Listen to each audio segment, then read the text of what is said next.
So I'm pleased to introduce you to the first two speakers who will be a part of, this is the very first youth panel that we've done at the Sustainable Communities Workshop. And there will be an opportunity to ask questions through the same system at the end of this panel as well. So I'm going to introduce two folks. First, we have Sean Russell, who's going to be presenting Youth Leadership for a Sustainable Future. Sean serves as manager of the Earth Echo Water Challenge at Earth Echo International and is a founding director of the Youth Ocean Conservation Summit, a local annual event that equips youth participants with the knowledge, skills, and resources needed to address ocean conservation issues in local communities. And Sean will also moderate the youth panel, which is going to be taking place here in a minute. Then after that, we're going to hear from Grace Moore and a documentary project called Life After Carbon that she has been working on for the past year. Grace is a New York University junior, studies broadcast journalism and environmental science, and has aspirations to become an environmental journalist and filmmaker. So I can't wait to hear more about this. So Sean, I'd like to welcome you up to get us started.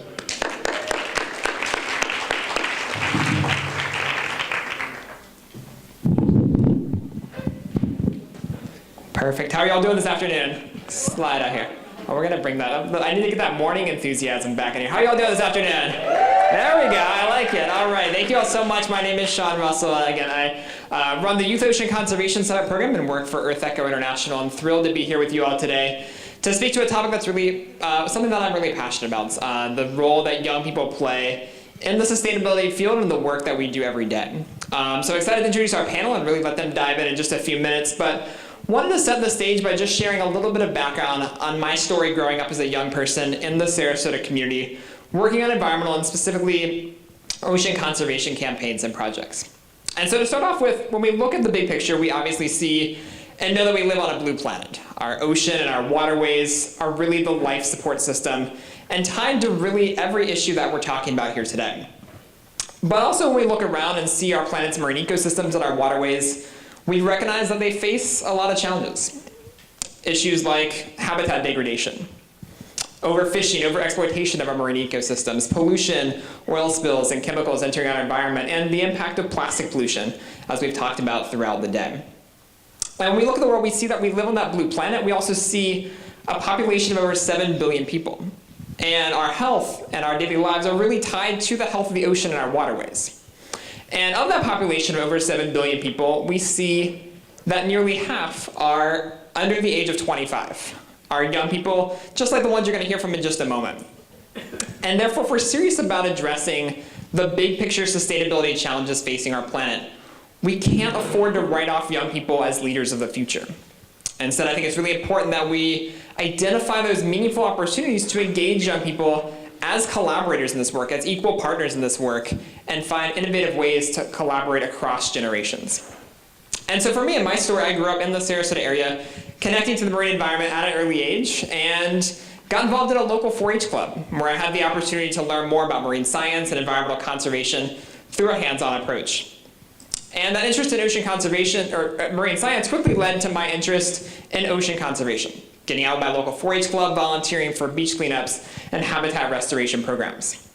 Through my 4-H experiences, I also had the chance to develop public speaking and presentation skills and science communication skills, sharing the knowledge and the information that I was gaining with younger students and hopefully inspiring them to take action to protect the planet as well. Now, these experiences ultimately led me to a 4-year high school internship at Mote Marine Laboratory. And through this experience, I had just a really incredible opportunity at a young age to work alongside boat scientists and my fellow high school interns to dive deeper into marine research and conservation topics, and again, share what we were learning and discovering through educational outreach programs.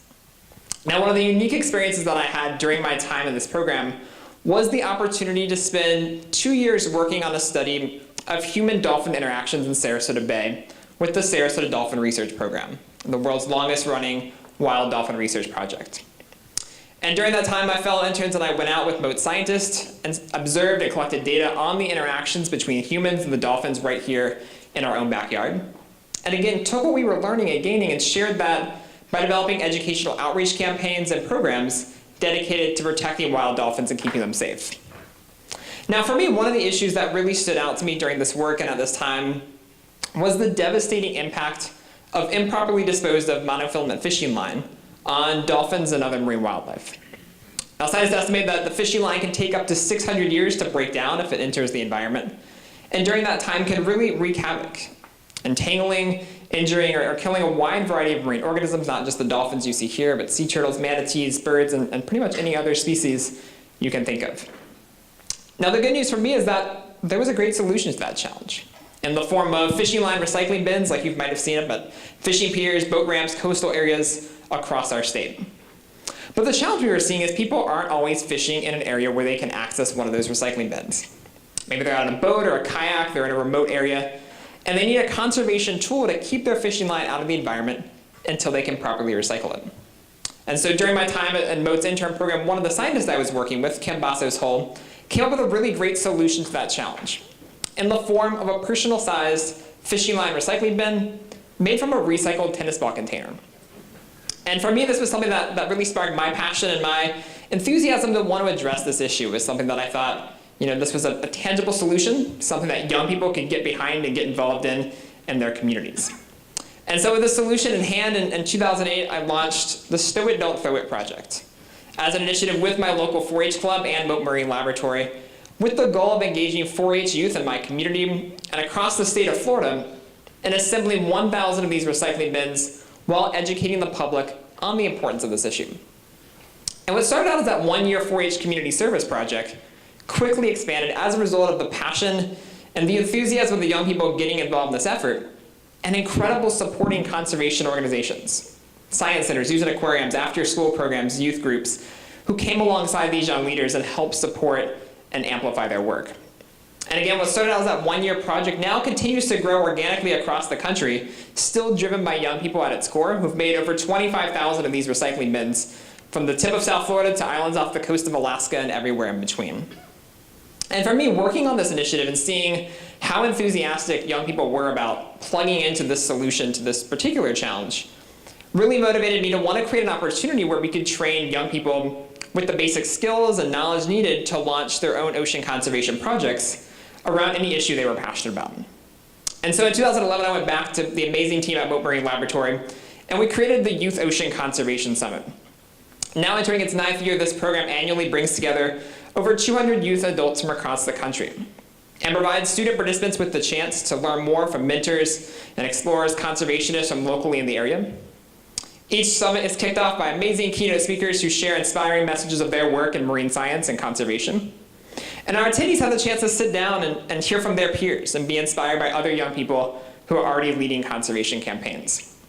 They then work together to develop an action plan for their own ocean conservation projects and take part in a series of skill-building workshops to give them the tools such as fundraising, communication, public speaking, working with government officials to bring those projects to life back in their local community.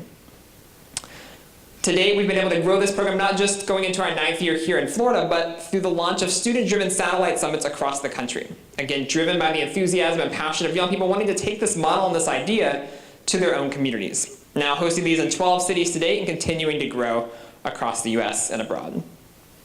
We also work to connect all the students through this program through what we call the Youth Ocean Conservation Team, our global network of alumni and participants through which we're able to offer grants and funding to directly support and amplify the projects planned out at these events.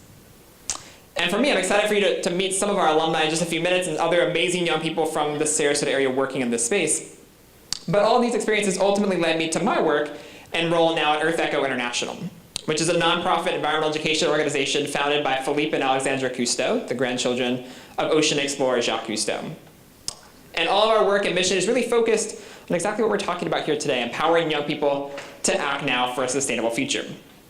And I have the pleasure of managing our Earth Echo Water Challenge program, which is a global citizen science effort designed to connect young people around the world to their local waterways through water quality monitoring, to give them a tool to share their data and their findings, and then take what they're learning and translate that into waterway conservation projects. And through all of these experiences, I had this really unique opportunity to come full circle, first as a young person working in the space, to now having the pleasure of working with amazing organizations to help amplify the role of youth voice and youth leadership in the environmental conservation field. And so as we think about this today, as we dive into this panel, I really want to challenge all of you in this room to think about how to integrate that youth voice and leadership in the work you do. And I have just a few key tips to help you do that. The first is to just inspire with a solutions-based approach.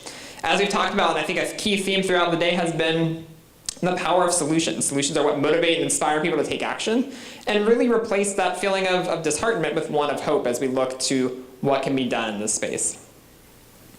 I also want to stress the importance of simply giving young people a seat at the table. Through our work at Earth Echo International, one of my favorite things that we do is we have a youth leadership council that brings youth voice and guidance across our organization and helps us develop high-impact education programs to reach young people around the world. And I would challenge you to think about where are those places in your organizations, whether it's your board of directors, whether it's in advisory councils or in your committee meetings, whether it's developing a new education program or community project, how can you bring young people in really meaningful ways and give them that opportunity to work alongside you as equal partners and collaborators in this work. And finally, I just want to stress the importance of simply saying yes and empowering young people to take action. And for me, I always go back to my experiences at Moat and with the team at Moat Marine Laboratory, who when I came to them when I was 18 and said, hey, I want to launch this Youth Ocean Conservation Summit, they could have really easily said, that sounds great, maybe come back when you're out of college, or come back in a few years, maybe we can write a grant with you and figure this out. But they didn't do that because they simply said yes, and how can we help make this happen? And I think that's a lesson that always sticks with me that I'm incredibly grateful for, and I think that's something that I try to bring out in my work is how can we break down those barriers and give young people those opportunities to run with their innovative solutions when it comes to sustainability. So with that, I'm excited to turn it over to the next couple of speakers, but I do want to plug two quick things. We are coming up, as I mentioned, on our 9th annual Youth Ocean Conservation Summit. But each year we kick off with an evening event that all of you are invited to over at Moat on December 6th. At 6 p.m. we have an annual film festival that highlights the work of young people in the community taking on ocean conservation challenges. So come on out, it's a free event. You can RSVP at yocs.org and celebrate this work with us. And of course, if you know students and young people, we hope they'll come out the next day on December 7th for our Youth Ocean Conservation Summit. So with that, I'm going to pass it off to our next speaker. And thank you all so much.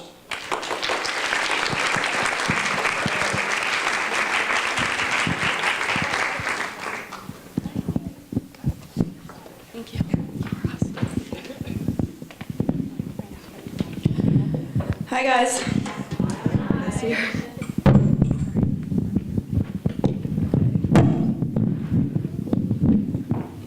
Sorry if that's loud. Okay, so hi everyone. Can you hear me? Okay, my name is Grace Moore. I'm an environmental journalist. I live in New York City. And I want to explain to you why I wanted to become an environmental journalist. I think it will become clearer as I go through my presentation. But before I start, I want to tell you about a conversation that I was having with my good friend the other day. His name is Iman, and I was telling him that I was coming down to Florida for an environmental conference. And he stops me mid-sentence. He says, "Oh, environmental conference, sustainability. Every time someone brings up these topics or climate change, I just want to stock my whole apartment with paper plates. It's not like it's going to matter anyways. We're screwed." Whoa. I couldn't believe that. That stopped me. That was the daily dose of pessimism that I did not need in that moment. But I want to know, honestly, in this room, how many of you share that same sentiment? Maybe not to that degree, but how many of you think that we've already lost the battle for climate change, against climate change? No? I like that. We're in a room of, oh, I saw one person.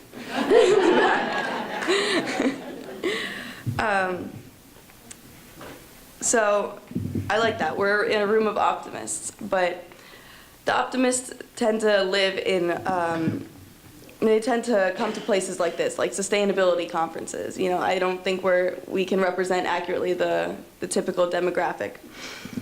Most of us are scared, really scared. And why is that? Well, we're constantly being told how screwed we are. So Josh DeKell is a good friend of mine. You heard him talk this morning about how we can reframe the dialogue around climate change from one that feeds into a sense of dread and hopelessness to one that inspires hope and action. And you'll hear me echo a few of his same points here. One thing that he told me a while back was that has stuck in my mind ever since, is that the environmental movement has one fatal flaw. And it all boils down to a communications problem. We're being told the facts, the figures, the projections, the number of degrees of warming that will lead us into the total ruin, and how close we are to reaching them. We see the wildfires in California and now in the Amazon. We see the trash island in the Pacific Ocean the size of Texas, and the sea turtles that are being choked out as a result. And when I hear all that, well, I want to go out and stock my shelves full of paper plates. What's a few more compared to Texas? The problem seems too big and often too far away for us to be able to make any difference at all. Because that's what we're here. And to put it frankly, we're screwed. That's what we hear. Oh, I just realized I can change that. Forgot about this. So in the Chinese language, the word for crisis is made up of two characters. The first represents danger, and the second, opportunity. What this tells me is that with any crisis, we must first acknowledge the danger of our present trajectory and take it seriously. But we can't let that blind us from remaining hopeful about what is on the other side of this. So we decided to tell the other side of the story. We want to show you the opportunity of this present environmental crisis.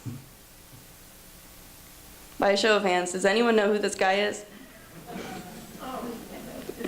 I had a feeling we would have some Bucky Fuller fans in the room. Yeah, so he had some pretty radical ideas for his time.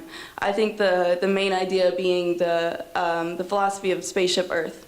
And Tim Rummage has actually written a book about the same philosophy. But one of his most famous quotes is this: "You never change things by fighting the existing reality. To change something, build a new model that makes the existing model obsolete." And I want to convince you that what we're doing right now as a species is building a new model for human development. And as we do so, the old model is becoming obsolete. We have a lot to thank the fossil fuel age for. It has gotten us to where we are now. It got us all here in our cars. It's what's keeping the lights on in this room. It's what's keeping us all cool. Maybe too cool, I think has been the consensus today. But the science is saying that it's not going to take us too much farther into the future. It's time to leave it in the past, just like we left in the past the horse and buggy when the Model T rose to popularity. This is what is known as creative destruction. New technologies of ways of being in the world are replacing the old. We are at the next stage of humanity's evolution, and we are leaving behind. We are leaving fossil fuels behind. Isn't that exciting? So where is this paradigm shift most apparent? In cities. Weird, right? You mean those places with barely any nature in sight? The places where sometimes you can't leave your apartment without getting a strong whiff of rancid trash or gasoline fumes? Trust me, I live in New York City. Yeah, it's the biggest, baddest climate villains, the places where 70% of anthropomorphic carbon dioxide is emitted. These are the guys that are going to save our world. Why? Cities are engines of innovation.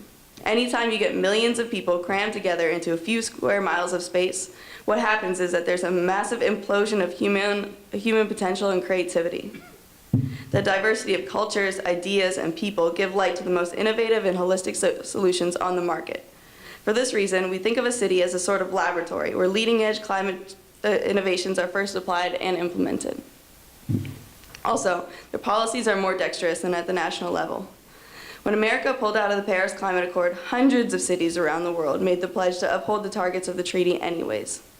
And they have been successful in reaching their targets because they could more quickly garner the support to implement the necessary technologies and innovations. My team and I, we're growing. We're small, but we're growing. At the beginning, we were 3. John Lambie, who founded the Florida House Institute, which is a fine establishment in Sarasota that you should all check out. He'd be happy to give you a tour anytime. Carl Costello, who runs an environmental consulting 501c3 called Greening America, and myself. We've also had Josh DeKell come on board as a consultant, and he's been helping us get familiar with the wild world that is the film industry.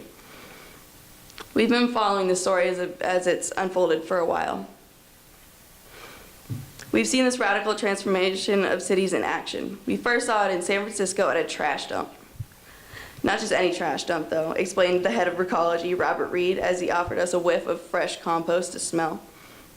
This one receives only food and yard scraps that are separated from the moment we throw them away. Kind of like in the back there, where you're separating the trash from the compost from the recycling. But imagine every single household, business, and government building doing the same thing. This is what is known as the circular economy, and is revolutionizing what we think of as waste. Through this system, San Francisco diverts at least 80% of its waste away from landfills. That's amazing. And that's why some people are calling it the Silicon Valley of recycling. If every city and town municipality acted the same way San Francisco does, we wouldn't have a trash island the size of Texas in the Pacific. In Boulder, we played on a playground with a bunch of lively children in an affordable housing complex that is entirely run by solar energy from panels on their rooftops. In Boston, at Fan Pier, we explored the construction of a new waterfront pier that is going to expand the resiliency strategy of the city in the face of sea level rise. This is a $19 billion project that is expected to save the city $60 billion in after-the-fact adaptation strategies. We're exploring how this could be replicated in other at-risk coastal cities around the world.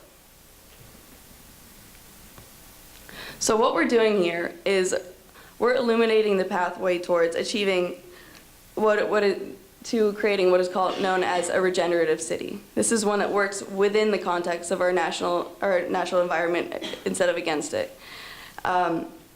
This is truly a paradigm shift, and cities are not the only places that it's happening. The other side of this story is this is happening in our agricultural system as well. And this is a story that you're going to see tonight, hopefully, if you attend the screening. It's at 6:30 tonight at Ringling Auditorium. It's Josh DeKell's latest film, Kiss the Ground. And it's going to show us how by changing our agricultural system, we can help save the world.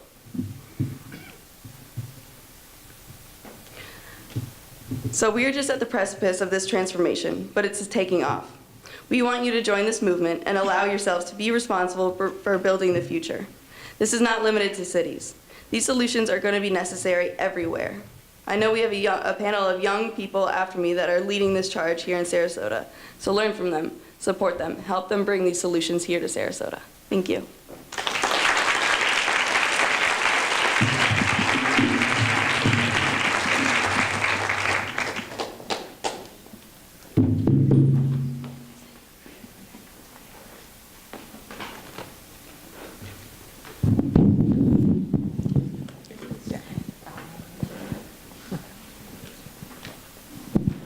All right, thanks so much, Grace. And now, again, we're really excited to dive into things a little bit deeper. I want to give a huge shout out to the conference organizers for the emphasis they've placed on youth leadership in today's session. And again, thanks for everyone checking out the youth displays and showcase upstairs. But we're going to go in. We have an incredible, as you can see, panel of students and young people from the area here to dive in a little bit deeper into this topic, to share the diversity of the work that they're doing to address sustainability issues in their communities. And so we're going to start. We're just going to give them a chance to kind of go down the line and share a little bit of background on their work with some brief introductions. And then we're going to dive in a little bit deeper with a few follow-up questions. And I'll also, of course, turn it over to you for anything you'd like to ask the team. So let's see. Let's start with you. Pass that mic. We'll do that. Hello, everyone. I am so glad to be here. I would like to start off with a small demonstration, and for the purpose of my demonstration, I would like everybody to pretend that all of the people here represent the entirety of our ocean's life forms. Would all of you from here on over please stand up, the left side? Thank you. Now, if everybody would look at the people standing up, you would see that this amount is a huge percentage of the room. The people standing up represent some fish species which, according to the World Wildlife Federation, have declined 50% or greater over the last 40 years. 50%. That number is astonishing. Now if you would please sit down. Thank you. The people who were standing up made up about 50% of the room. I had half of you stand up because I feel like seeing it in person is more effective than reading a statistic. Another astonishing statistic is that scientists figure that somewhere between 50 and 75% of our oxygen comes from our oceans. Imagine how devastating that would be if it were to disappear. My name is Ryan, and I am 12 years old. I've been helping the ocean for almost 9 years, and I have an organization called the Fishes Wishes. I help the ocean because it needs us, and we need it. It makes me sad that the corals are bleaching and that the ocean is losing its colors. Overfishing is devastating to the fish population. The ocean does not have an endless supply of animals. Shark finning has caused most shark species populations to decline around 90%. Not only is it cruel to sharks, but they are important to keeping a healthy balance in their ecosystems. Plastic pollution is also ravaging our oceans. Scientists believe that by 2050, there will be more plastics in our oceans than there will be fish. My project's goal is to inspire as many people as I can so we can work together to ensure that all ocean life has a safe and thriving home. So let's all clean our beaches. Let's reuse, reduce, and recycle our resources, and let's decide to eat sustainable seafood. Let's pledge to protect the very thing that provides us with our breath. One can be powerful, but many can be unstoppable. I don't ever want to look into the blue waters and see nothing looking back. I do not want any more of the incredible ocean animals to go extinct, and I certainly do not want to read about the ocean from a history book to my grandchildren. Thank you.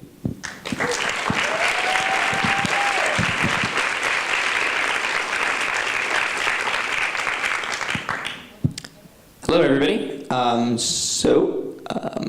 My name is Dimitri, and this is Ethan, and our organization is called Green Gasparilla, and I'm going to have Ethan give a little bit of information about our history to start here. Hello. So how our organization started is basically one day we were out fishing, and in Tampa there's the Gasparilla Parade, which goes over the water. That's an underwater view you can see there. They throw beads to shore and to other boats, and the majority of them fall in the water because obviously not everyone has perfect aim. So we were out fishing, and we see these beads sitting in the water. So we rig up a special hook and drag them out. And then the next week we go out fishing again, but this time we're not trying to catch fish. We're trying to clean up the beads. So we've done that many, many times, and then at one point we realized this is pretty much nothing because of the vast amounts of beads that are actually in the water. So since then we have done other things such as diver cleanup events and a few different diver cleanup events and some bead fishing and stuff like that. So I'll hand it back to Dimitri. All right, so yeah, as you can see here, this is actually footage that we captured with an underwater drone. And this is the night after Gasparilla, which is a parade, as Ethan said, that happens in Tampa every January. And so this is what the bottom of the channel ends up looking like. And eventually here, it's going to cut to footage that's from August of this year. And you can see how the beads don't really go anywhere. They kind of just get covered by the silt and other stuff on the bottom. And so they don't really go anywhere. They just sit and sort of leach the paint. And so, we noticed this problem and did some research and found out that no one was really doing anything about it. So we started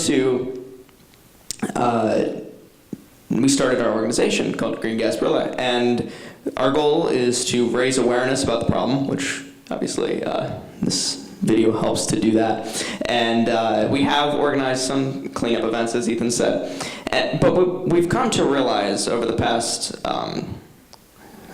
couple years, I would say, is that as much as we do these cleanup events, as great as they are, we were able to get in each event over 2,000 strands of beads out of the channel in just 1 hour.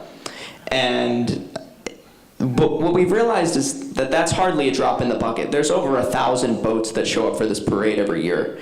That's nowhere near the actual amount of beads that are in the channel. So now we've shifted our focus onto educating people. And this year we're going to be working with a group called Ye Mystic Crew of Gasparilla, who actually puts on the parade. And they are going to make a point in all of their media appearances and press releases and things like that to tell people that it's not okay to throw anything over the water. This is actually footage here now from one of the divers at our cleanup event a couple years ago. You can see how deep they sort of sink into the silt even just a couple weeks after the parade. So yeah, we've been working with this group, and we are super excited to be able to work with the Mystic crew as well as the city and get the word out that we're not going to be accepting this behavior anymore, and hopefully eventually we'll be able to prevent these beads from getting into the water and solve the problem once and for all. Thank you.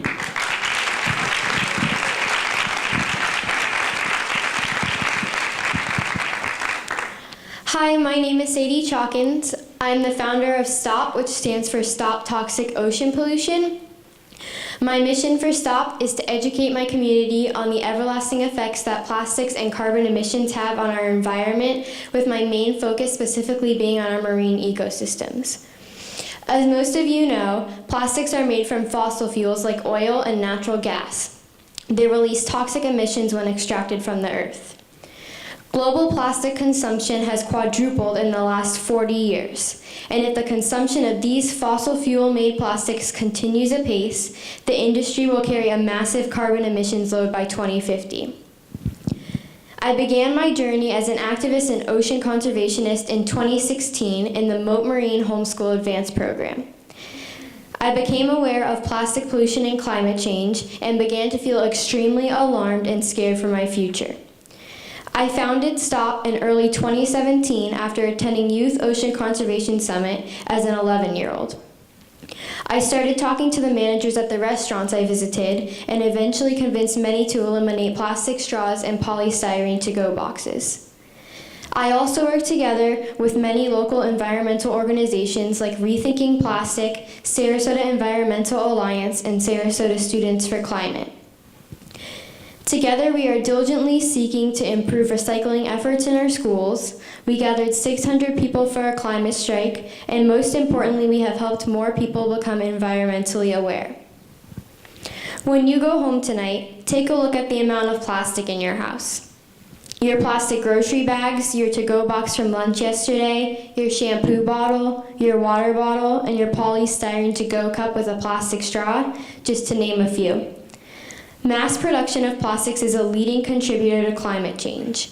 It is vital that we all work together to make sure that these items are recycled and eventually eliminated from our use.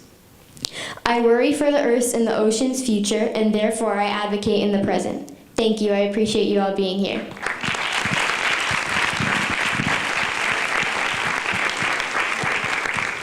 Hello there, my name is Michelle Gallagher.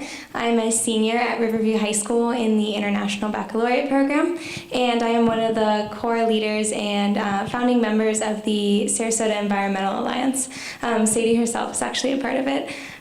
So the Sarasota Environmental Alliance was formerly known as the Sarasota County Sarasota Environmental Alliance because we wanted to have an extreme focus on the involvement of youth, especially students in Sarasota County, because we know that there are many situations in each school on as far as what the school's attitude and policies in place are for creating a more sustainable environment in the school itself. Because the schools actually produce a lot of waste as far as like paper waste. You can imagine how much paper we go through as students. So this was really important for us to kind of know what other schools were doing. I mean, the mentality is very focused from school to school, so it's really important for us to kind of agglomerate and talk together and create that conversation across the Sarasota County. So we currently have plenty of representatives from different Sarasota high schools. We have Venice, Booker, Sarasota High School, Riverview, and Polytech. And it's really important that we kind of keep that conversation going as far as what schools need more assistance or more education. And we have a few committees working on different projects. Recently, we've been working on creating a recycling PSA as far as recycling outside of school but also in school, and choices that students can make, simple choices they can make to become more sustainable in the classroom. So that PSA would be broadcasted through the educational channel, and we have a committee working on that. And then we also recently took a tour of the Waste Pro facility, which was just astonishing to really put a name to the whole process of recycling, because I think sometimes when we think about recycling, we don't understand what really happens after we put our bin out to the curb. But to be able to walk through the facility, to see from start to finish the trash that gets thrown in, what actually happens, to see real people sorting through the recyclables that get sent to the facility, it just changed the whole game for many of us in the Environmental Alliance. And so that is another project we're working on. We're working on a documentary putting real people's faces to the process of recycling. And we also have a student outreach program that works with middle schools, elementary schools to do fun and engaging educational projects just to get the young minds, very young minds, started very early, because after I graduate and my friends graduate in the Environmental Alliance, we still want the SEA to be here in Sarasota County. So thank you for having me.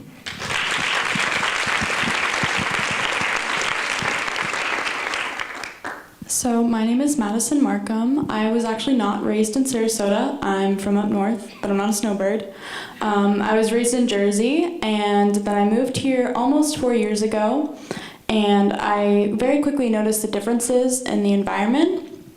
Living in a coastal community that is essentially on the front line of the climate crisis really shocked me into realizing the complete effects of climate change on America. I grew up in rural Jersey, so we didn't really think about that. And then moving to Sarasota, I immediately got involved at Moat Marine and Save Our Seabirds, which are two really great organizations, and I volunteered. And then I was lucky enough to participate in the Moat Marine High School intern program like Sean for 2 years in high school. I just graduated this past June, and now I'm a student at New College of Florida. And so while I was at Moat, I learned a lot about the climate and marine science and how those are very related. My research project that I got to do with my fellow alum my senior year was looking at crustacean populations and benthic organisms during a red tide outbreak of last year. The research poster is upstairs. You guys can come talk to me about it. It's a really interesting project with Dr. Phil Gravenese at Moat. I also got to do animal husbandry and a bunch of other really incredible projects. The students in the Moat Marine High School program are incredible. And now I'm a student at New College. I'm actually a public policy student. I really want to focus on policy in the environmental field, especially focusing on it through an environmental justice framework. And so yeah, that's kind of where I'm headed now with my background in science, but I hope to look into policy as a way of making change with the climate crisis. Thank you.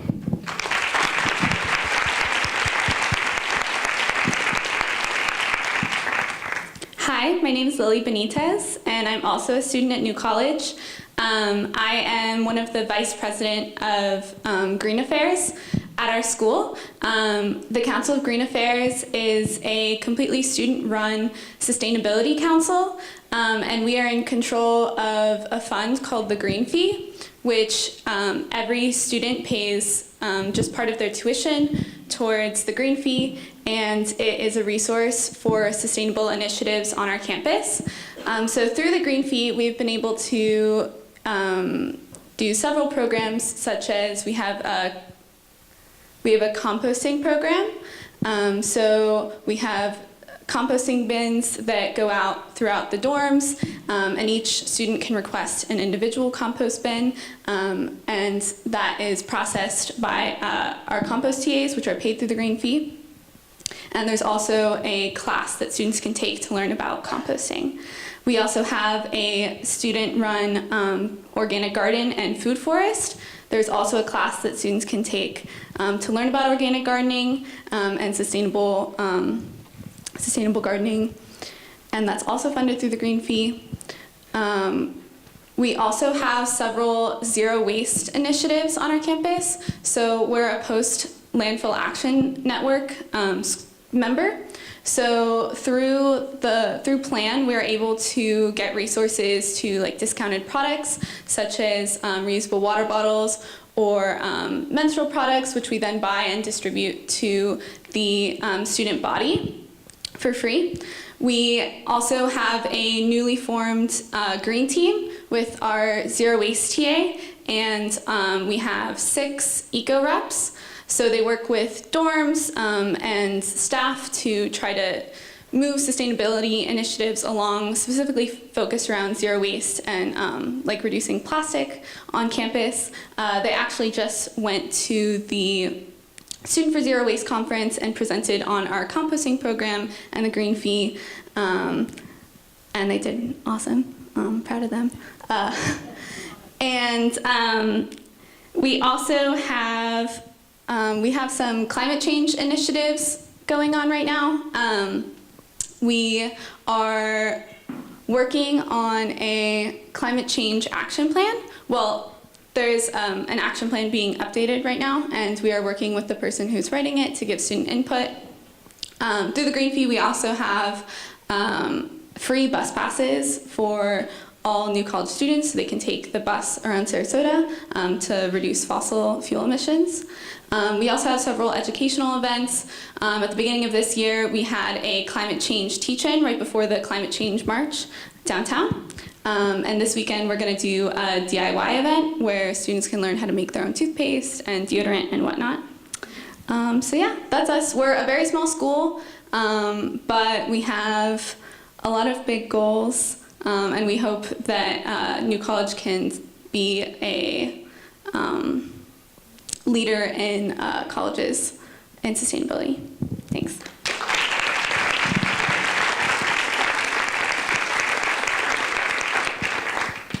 Hello, good afternoon. Hope everyone's having a great day today. Thank you for having me. It's such an honor to be here.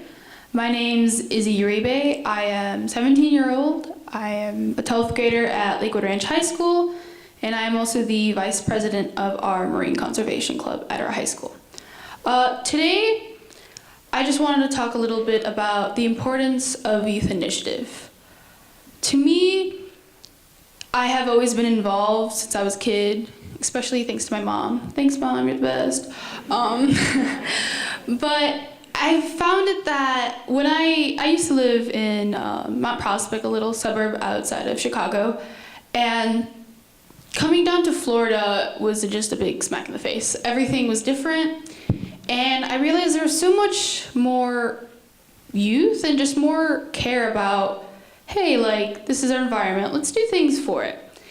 And so I come to my first point of, why should youth care? And after all, it's our future. You know, we are the future generations. We are the future voters. We can make a change. And I've always, since little, I've always seen mainly, you know, adults were the decision makers. They're the people who change. But it's come to a time where youth need to step up. They have to take a place in the world because we all have a part in our environment and what we do and where we live, what we do. And all these environment issues affect everyone. It's the air we breathe, it's the water we drink, our health. I mean, it affects our everyday life. And it come to my second point of getting youth to participate. A lot of adults have the assumption, you know, there are like the typical high schoolers who are like, I don't care about anything, you know, I'm just here for a good time, you know, for a good time, not a long time. Well, I mean, there is that portion of kids, but there's a lot of us who want to make a change. We want to make a difference, but we're holding back because we're scared to, because we don't see kids like us, we don't see our own kind speaking out at events, trying to make a change. And that's where I come to, we need to get more youth to participate. And how? There's so many opportunities. I want to first start with school. I think it's such a shame that schools, especially my school, there isn't much done to inform children of any age, high schoolers, elementary school, middle school, of the issues our environment is facing, global warming, you know, overfishing, all that stuff. And I think that's something really important that needs to be taught because, you know, like for one example, something I'm tackling in government, which is on my own accord, like pollution control. In Florida, we don't have any emission control. And I was reading an article, Florida, emission pollution from the US, just from vehicles, contributes to overall about 30% of all United States pollution. And that's a big number. And I was like, whoa. So I talked to my government teacher and he said, hey, you should just write to Congress people or like write to someone. So we started a thing in government where now we have kids taking on projects of what we want to create a change in something, and we have to write a letter to someone. And I mean, in school, I'm the vice president of a marine conservation club. We just started last year. It was me and my friend Audrey Dixon, and we just decided, hey, there's a lot of trash in our oceans. Let's do something about it. So we went up to our marine science teacher and we created the Marine Conservation Club. And now throughout school, we have not just done marine conservation, we do a lot of beach cleanups, but in our school, we only had about 20 recycling bins in the entire school. Now we have over 220 recycling bins. And it's that initiative, thank you. And it was just, you know, kids, and it wasn't even our own club. We had a random kid, he was like, hey, I can't recycle my paper. We don't have a recycling bin. And it was him who brought it to us other kids, and we just created this whole big thing. And so school is a big place, but I think another way for youth to participate is also social media. We love social media. We have taken over it. And youth, leading into my other point of youth influencing other youth, we use social media so much. And recently, a lot of us youth have been using social media as a platform to start sharing information and making things known. Oop, there goes my paper. One thing I thought was fascinating is, I don't know if you guys have heard of Visco girls, but it's mainly just made fun of. You don't really need to know deep into it. But basically, their whole big thing was, oh, hydro flasks was their type of water bottle. Save the sea turtles. They say that for some reason, I don't know why. But my point is, this was a trend meant to ridicule people who had this fashion or used the app. But now a lot of kids, and let me pull this out of my, we love our reusable straws, metal straws. And just because of a trend that youth started, now all over the nation and even the world, youth are using straws, reusable straws. And now they're telling friends like, hey, let's maybe not use plastic straws, let's use a metal straw. And now we're doing reusable water bottles. Now kids are tackling, let's not use plastic bags anymore, let's use paper bags, let's reuse our old duffel bag or something like that.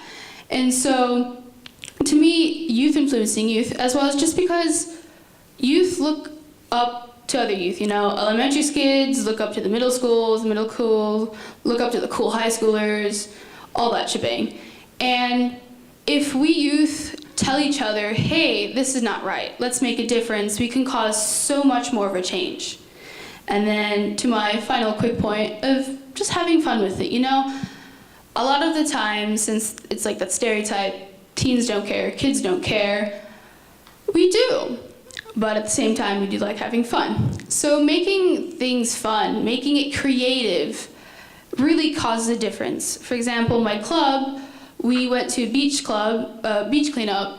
It was like 3 hours. We walked all across the coast and we picked up a lot of trash. But out of that trash, we didn't just sort it and throw it away. We ended up making it into chandeliers, which we are doing at the moment, and we're hanging it across school and certain restaurants and places to raise awareness. And it makes it fun. And so overall, just to end, I think it's really important that you let youth have a chance. Give them that little push, that step forward to let their idea form, because all of us youth up here, we have created something and we are trying to make the best of our world. So thank you.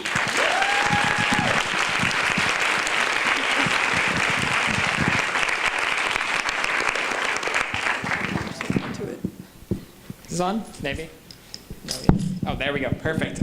Let's give it one more round of applause for our full panel here.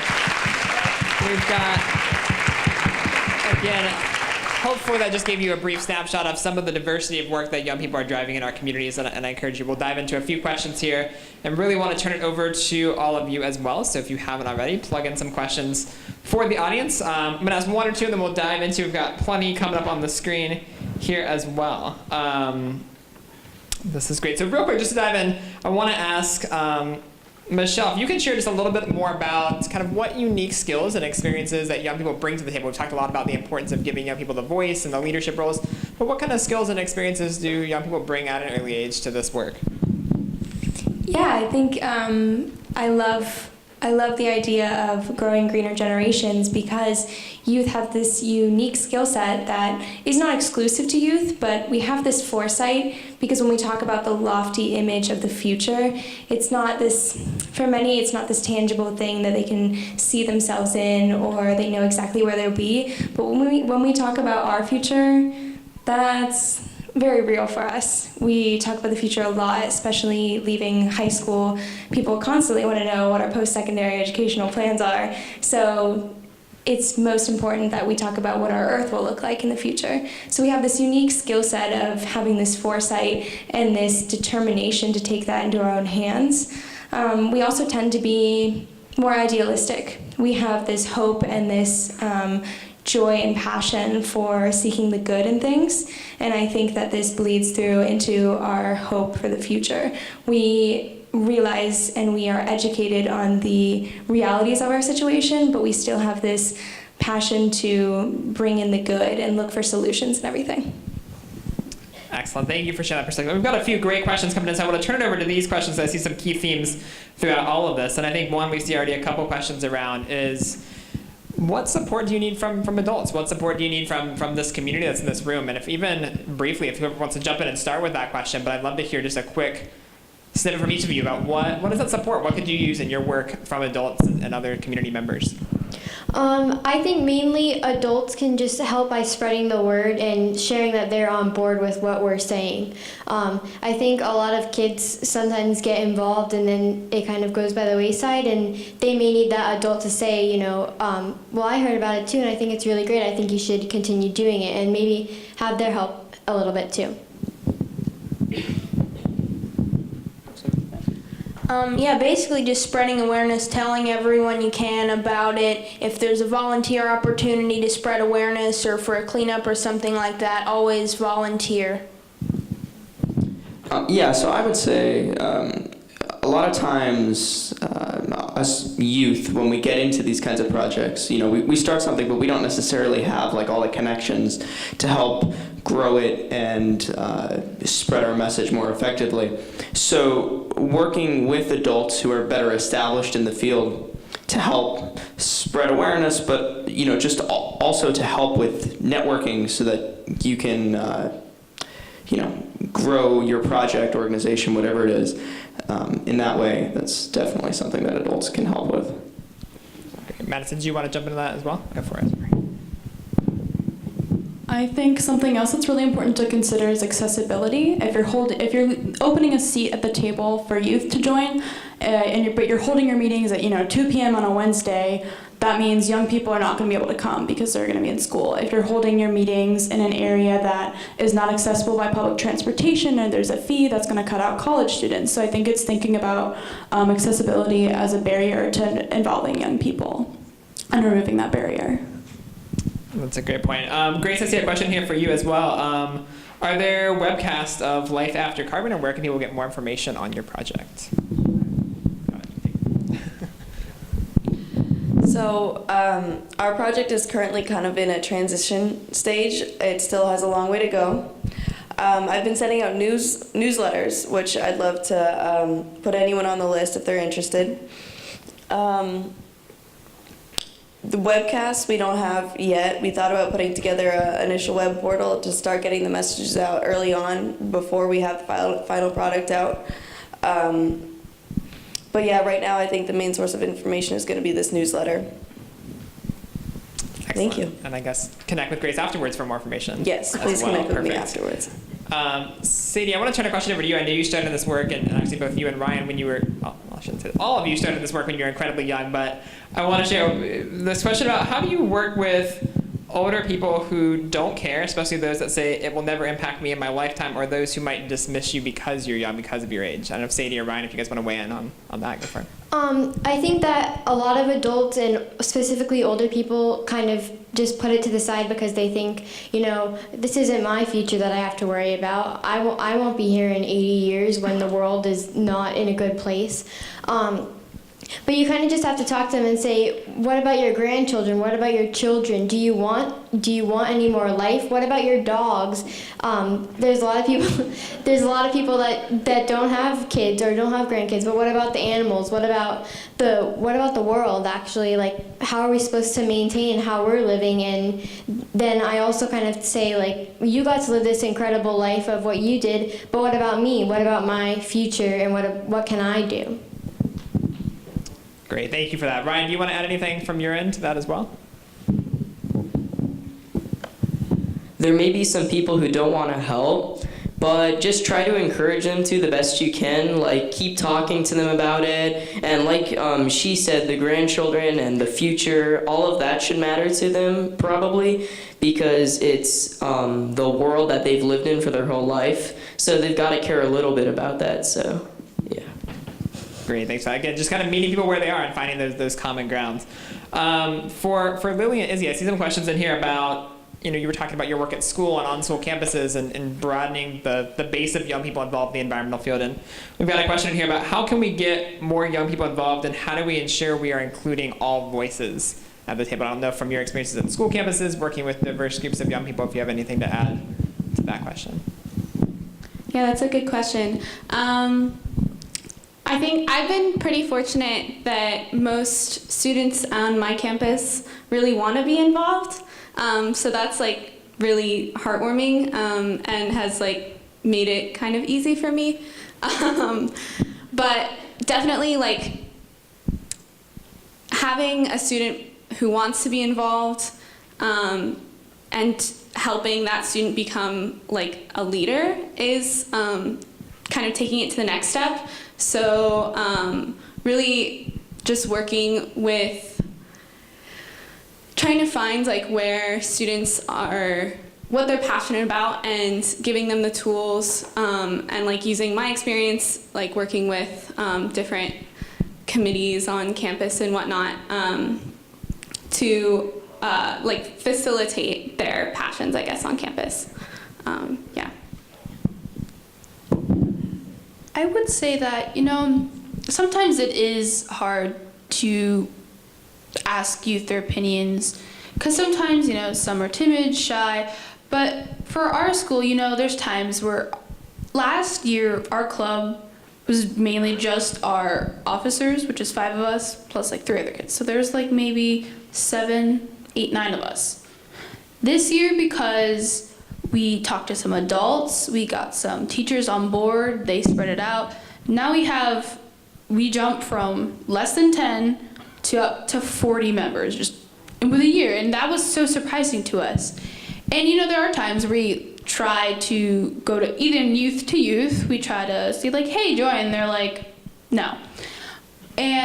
But sometimes, you have to like give a little push, like don't try to be like, hey, like, let me know. Sometimes just, we set up like a little anonymous thing outside of our club door area, and we're like, if you have any recommendations or something you think is cool, people will write that. And sometimes people don't want to do it themselves, but they think it'd be great if someone else would listen to it. Like, involving like, when I was at my church, I was just there to show up for like a meeting saying like, oh, we're talking about youth recycling.